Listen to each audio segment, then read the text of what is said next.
If one of these don't happen, then you don't have PTSD. A person experiences a traumatic event which includes both of the following: threat to life, or perceived threat to life. Like, say, getting mowed down by a guy with an AK-47 on a hostage thing. That counts. That counts. Subject response involves intense fear, helplessness, or horror. So, in DSM-4, for you to have PTSD, the threat to your life, not his life, your life, that's important. The threat to your life has to be real enough, or you perceive it as real enough, that it creates an intense feeling of horror, fear, or helplessness. Really bad auto accident. A plane crash. Being involved in combat. You guys understand what I'm getting at here? Okay.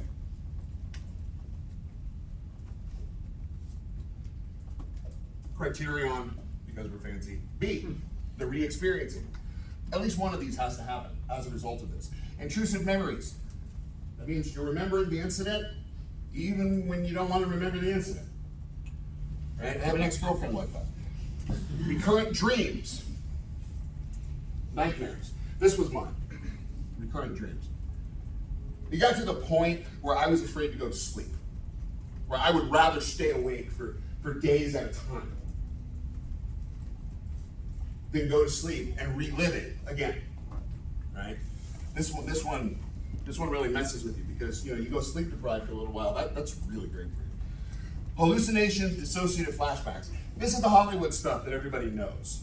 And frankly, this one is probably the least common because it's almost psychosis when this happens. You have people slipping out of reality and going back to the event. Right? When lawmakers, and because you can't do this without getting lawmakers involved, when lawmakers start worrying about people with PTSD having certain rights or doing certain things, because yes, they do try and restrict people with PTSD from being able to do certain things, this is the one they key on. This is pretty rare. It does happen though. Okay? Intense psychological distress during exposure to triggers. Okay? In the last, 5 years, hi, how you doing? You can come in, it's cool. No, it's all right. Everyone stare at her. It's okay. The last, 5 years or so, we've all become very, very familiar with the term du jour, trigger, right? We've all heard that term, right? Oh, trigger warning. Here's the thing about triggers. A real trigger is exposure to some type of stimulus, or stimuli, because I'm fancy, which causes severe emotional distress related to the trauma. Not you've read something that hurt your feelings.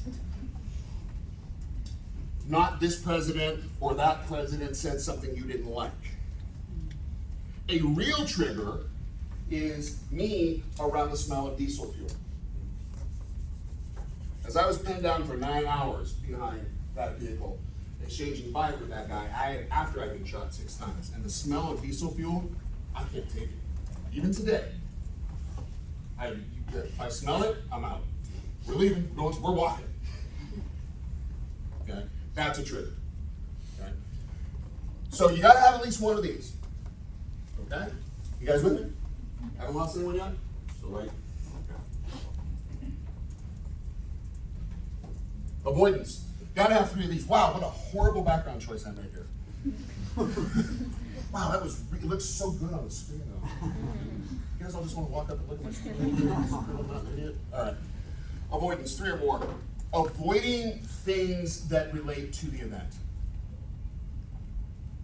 Okay? I just told you, I'm not going to ride a bus. I'm not going there. I'm not getting on the bus. It's not going to happen. Well, Joe, you have to get on this bus because if you don't, a family member is going to die, or some other weird concoction. That's going to create a serious problem for me. All right. But and I'll try and distill this down to something a little bit more manageable. Inability to recall an important aspect of the trauma. That's a big one.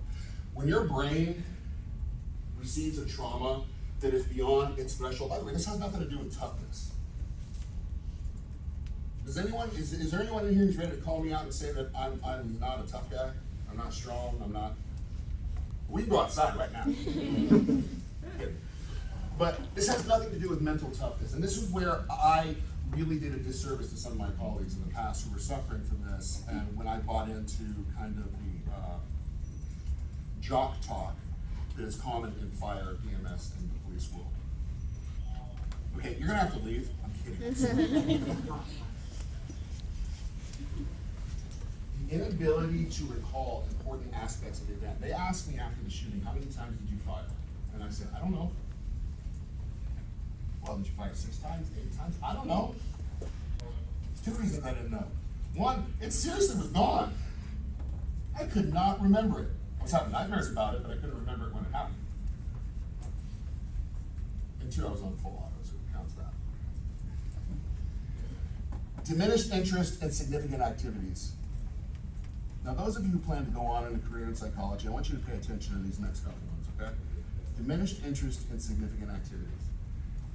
And before this happened, she was really, she loved the pain.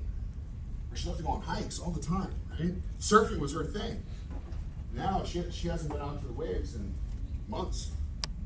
She doesn't want to do it anymore. Sold off her boards. Detachment or estrangement from other humans. Pulling away from your support system. People come to you, hey, we're here for you. That's great, we'll just go over there. And there's a reason this is happening. Because in the patient's head, they believe they are unique amongst all humans. Sometimes that's a feeling of guilt. Why did I survive when the other ones didn't? Sometimes it's a feeling of dirtiness or being wrong. I brought this on myself. Our sexual assault victims tend to go down that road. But they tend to pull away from other people because other people can't understand what I'm going through. Even if they can.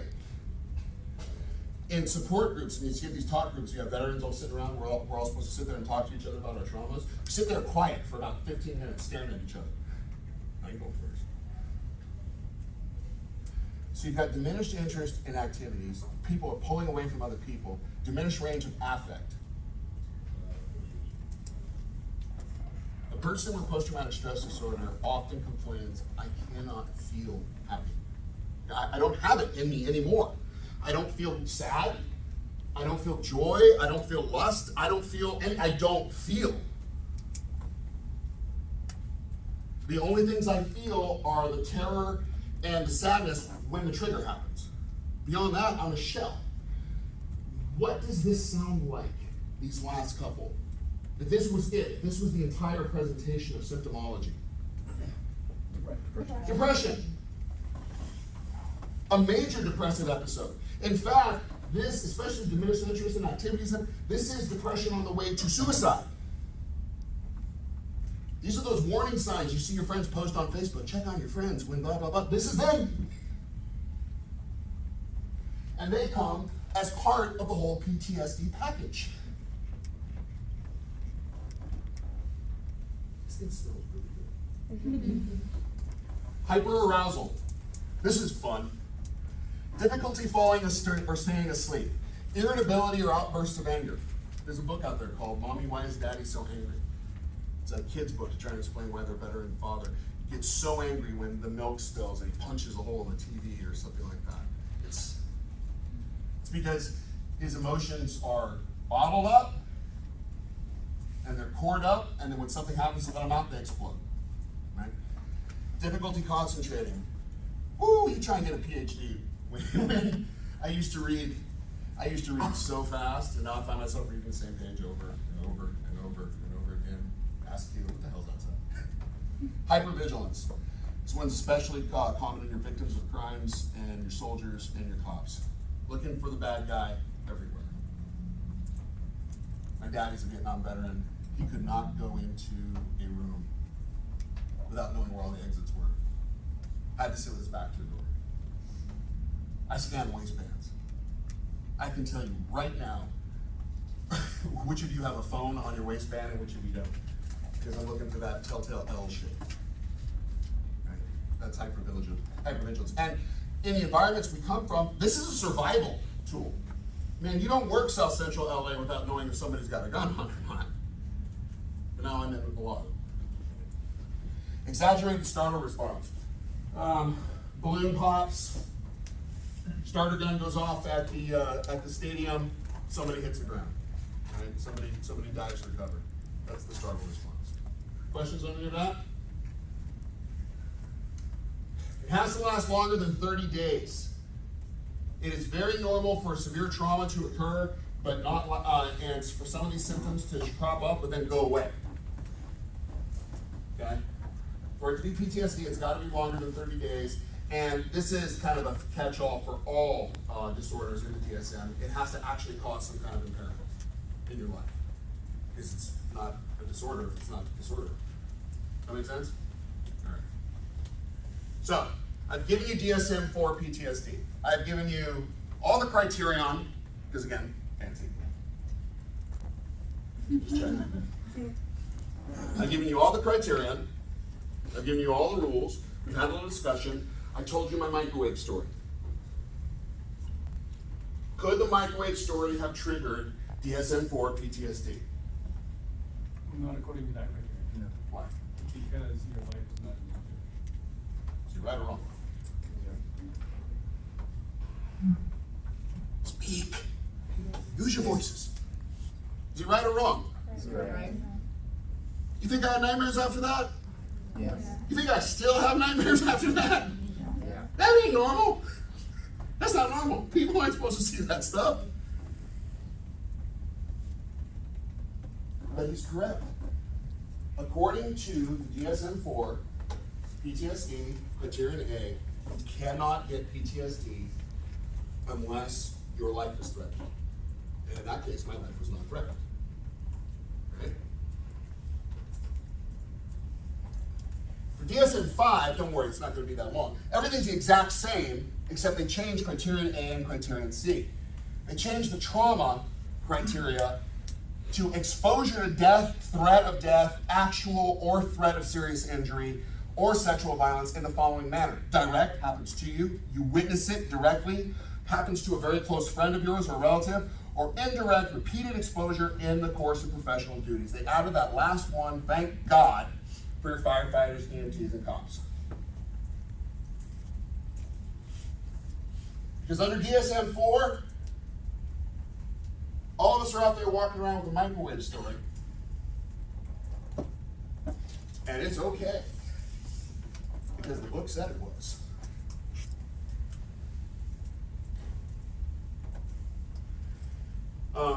For avoidance, the avoidance one, they took it from 2 required to just 1 required. Yeah, I don't have to go through the whole list again. You guys, some of you even wrote it down. I appreciate that. But only 1 is required. Here's some numbers for you, because there's a governmental definition. And after I gave you all that, you might go, what the heck does the government have to do with any of this? Your firefighters, EMTs, and cops work for the government. We are government employees. What happens when you get injured on the job? What system comes into play? You're serving burgers at frickin' McDonald's, you slip and fall because somebody forgot to put the cone out and you bump your knee. What happens? Disability through what? You know? Ever done it before? Workers' comp. Workman's comp. Anyone ever gone through workman's comp before? Yeah, you're all young. It's a freaking nightmare. Because here's what will happen to you. That is amazing that you're able to type while staring at me like that with no haptic feedback on your phone. You're like the chick from The Ring, and that scares me. Hypervigilance.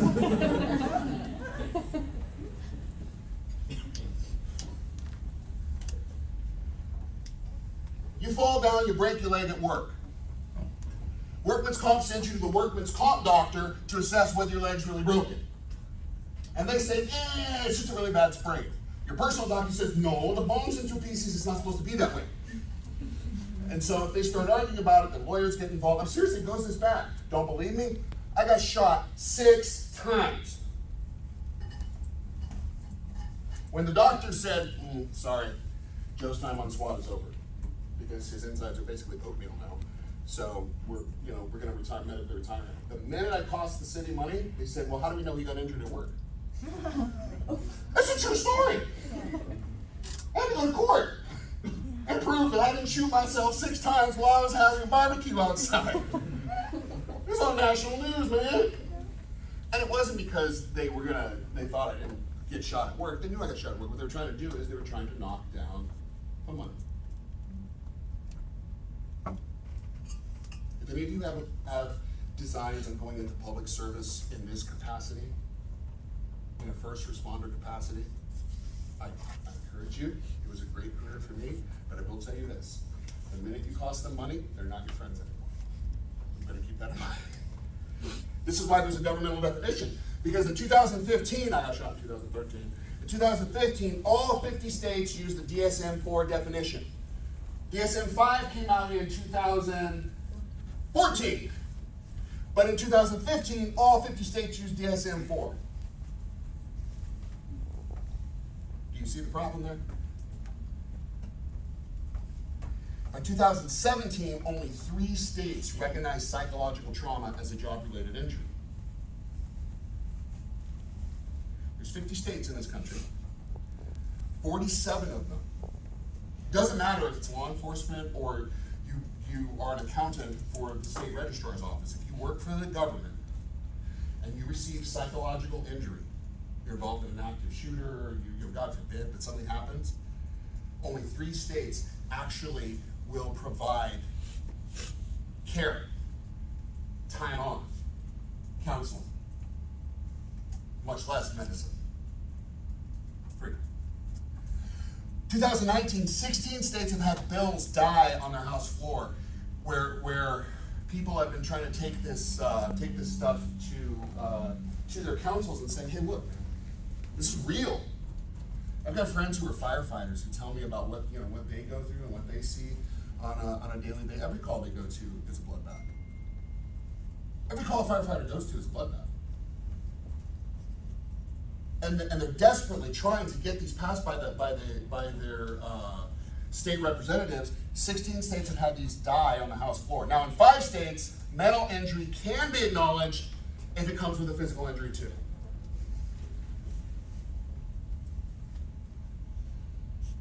You were in a very serious car accident while on duty, you have PTSD from it, and you got whiplash.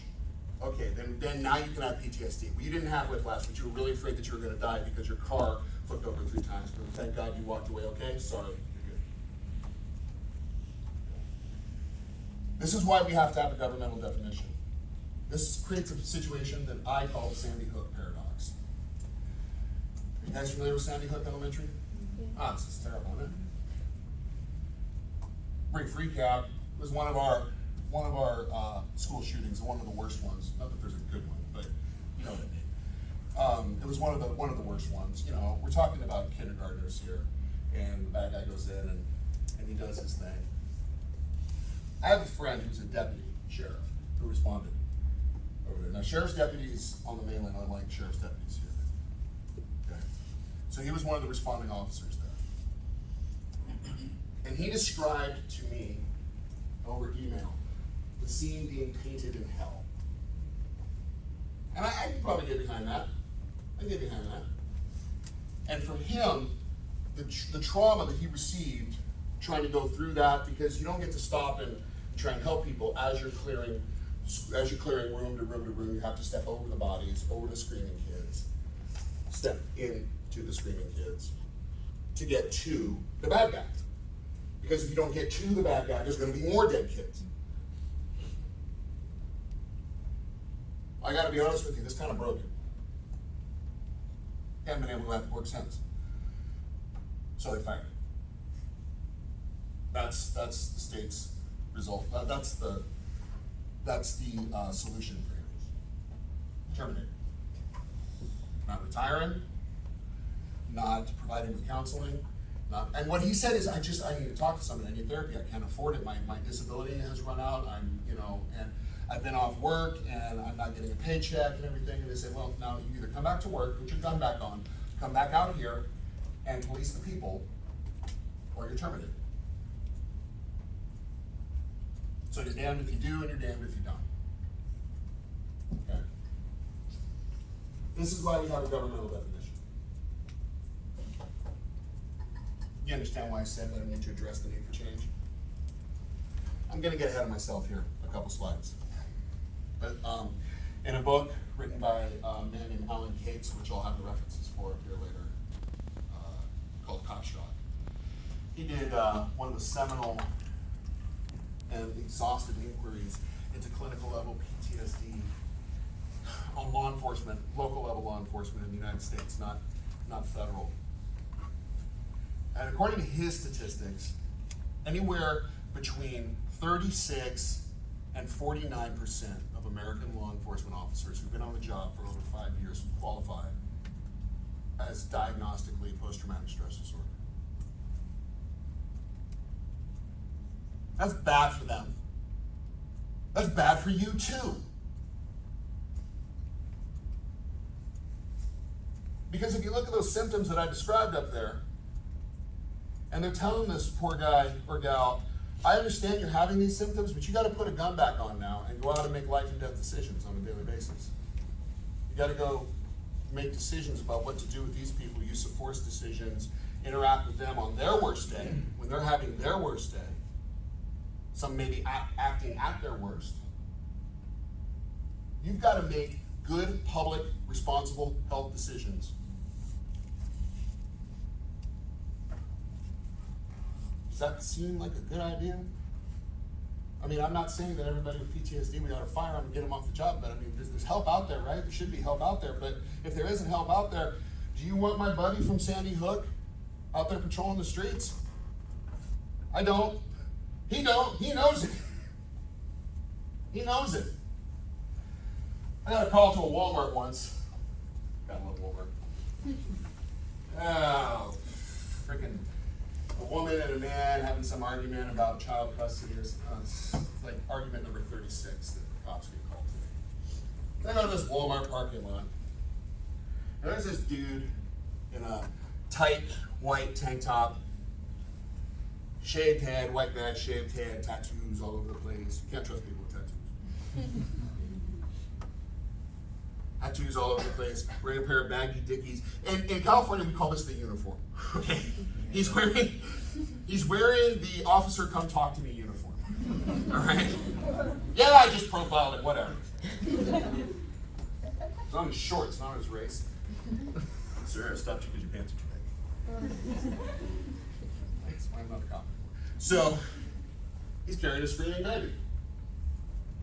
And there's a woman chasing after him, and I get out of the police car and I think to myself, I'm not going home on time tonight. Got the car and I say, sir, stop. And he starts immediately with the spooky monkey talk. Babbling about how he's got rights and this is his kid, and I'm like, that's awesome, this is cool. What's your name? What am I doing here? And the lady's saying, this is my child, and he has no custody over the child, and hopefully, please let there be paperwork. Does somebody have poor paperwork, and why are you even here? Why are you all together at Walmart? Is this just where you all come have your AA meetings or what? Come on now, give me something to work with here. And while I'm trying to figure this out, and this is a very common call for law enforcement. Very common. That's right. Very common. And all of a sudden he goes, you know what, if I can't have this kid, nobody can. And he starts strangling me. I was going to shoot him, but the kid's head was right there. So I did the only thing that came to mind for me. I ran up behind him and I strangled him. Don't ask me, I don't know. All my partners ask me, why didn't you do this? Why didn't you do that? Why didn't you use cop kung fu? Why didn't you do it? I don't know, okay? I'm a big guy, and when my brain went into neutral, I was, oh, Joe Smash! So Joe Smash! Kid made it. He didn't. I'm all right with that. My son was just born right around that time.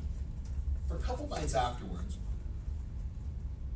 this is when I started having nightmares about stuff. I kept dreaming it was my son. I was just feeling really antsy at work. Something was off, man. I felt something off.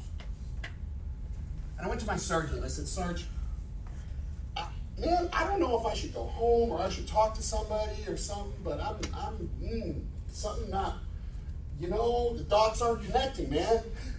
Yeah, he said to me, he said, don't tell anybody that. He said, holy crap, they'll put you on the rubber gun squad. He said, just go get back in your car and do your job and it'll all go away. That conversation is way more common in law enforcement and the fire service and EMTs than you might think. It is not a welcome, open environment where you can go up to your boss and say, I am not okay. I should not be making decisions with this pistol on my hip. I cannot go to another car crash. If I had gone to my sergeant and said, I'm an alcoholic, he'd have said, oh, well, let's get you help, services. I could have gone to my sergeant and said, Sarge, I'm addicted to meth. Clearly I am not. And they would put services in place. Sarge, I'm experiencing psychological distress. Tough it out.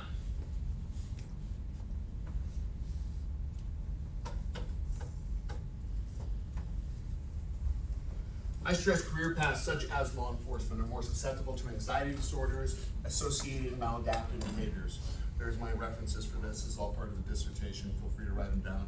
I can send you, I'm happy to send you guys this stuff. It's not like copyright. PTSD occurring in law enforcement carries social impact beyond that of the individual officer's career longevity. Yes, I wrote that because when I write, I sound smart. That's what I just told you. The social impact goes beyond just that officer or that firefighter or that EMT, right? It impacts you guys too. It impacts everybody.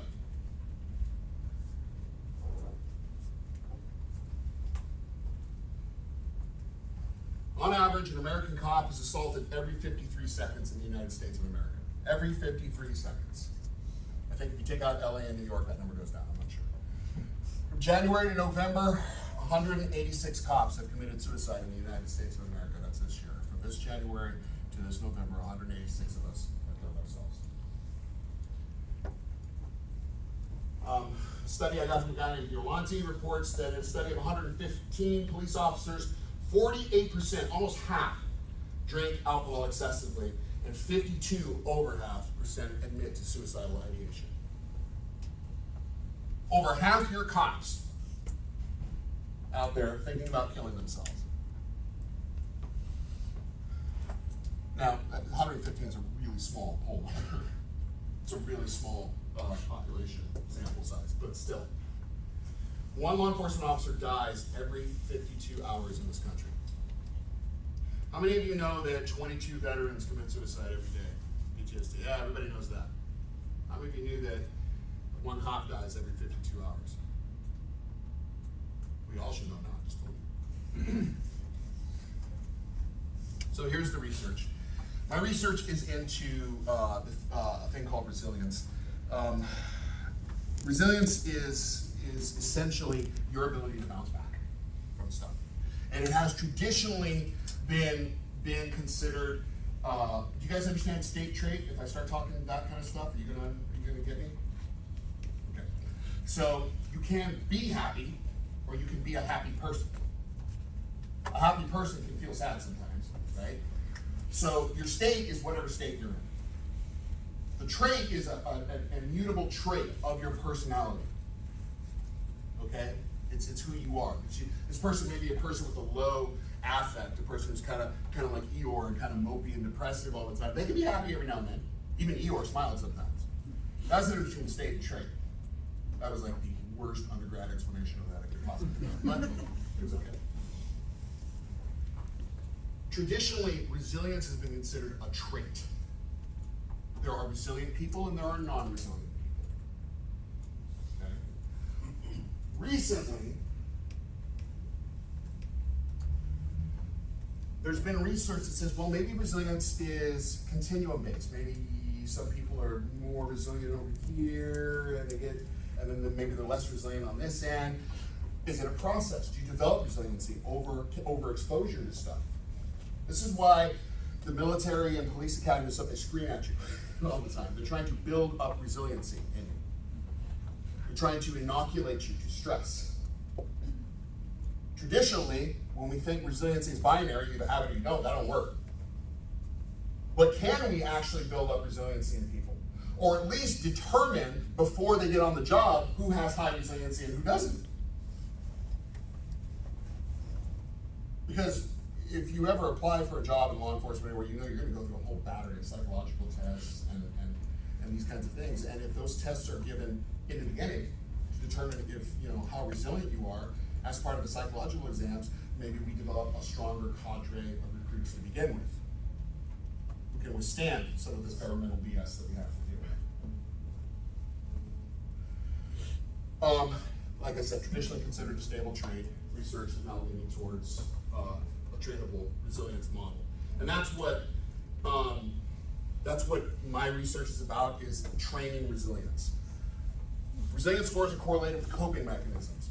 I'm studying people's coping mechanisms. The classic maladaptive coping behavior when something bad happens, drink. Then drugs, right? Kick the cat. There's all these maladaptive coping behaviors that people engage in, and cops do all of them. Trying to correlate the positive coping behaviors with resiliency scores to see if we can adjust perhaps those behaviors early on to either identify people that are not good candidates for the job or to improve resiliency over time.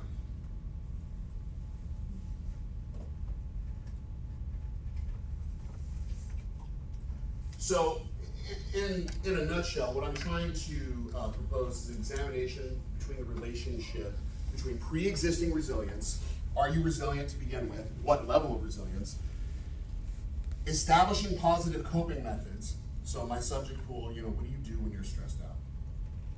Okay, you drink, you paint. Okay, I'll work with you. And career trauma and law enforcement personnel. So this is going to have to be a cross-sectional study. Someone tell me what that is real quick.